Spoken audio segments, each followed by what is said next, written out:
Modern ஹிஸ்டரியில இருக்கிற ஒரு முக்கியமான கேள்விக்கு இப்ப நாம பதில கண்டுபிடிப்போம். 3 ஒரு சீட்டா 2 ஃபார்முலா இ ரேஸ் காரை தோக்கடிக்குமா? 1 அதையும் பார்த்துடலாமே.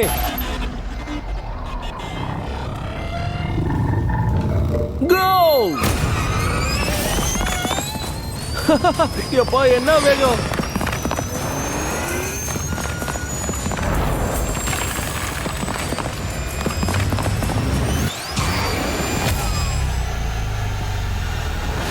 கார் சீட்டாவை தாண்டி போயிடுச்சு. Oh my god! என்னதான் மில்லி வின் பண்ணலனாலும் வேர்ல்ட் சாம்பியன்ஷிப்ல யூஸ் பண்ண ஃபார்முலா இ ரேஸ் காருக்கு ரொம்பவே டஃப் கொடுத்துச்சு. இதை நான் எதிர்பார்க்கவே இல்லை. ஆனா 100 வருஷத்துக்கு முன்னாடி முதல்ல கார் கண்டுபிடிக்கும் போது லட்சக்கணக்கில் சிறுத்தைகள் காட்டுல வாழ்ந்துட்டு இருந்தது. ஆனா இப்போ 8000க்கும் கம்மியான சிறுத்தைகள் தான் இருக்கு. இந்த அருமையான மிருக இனத்தை காப்பாற்ற வேண்டியது நம்மளோட கடமை.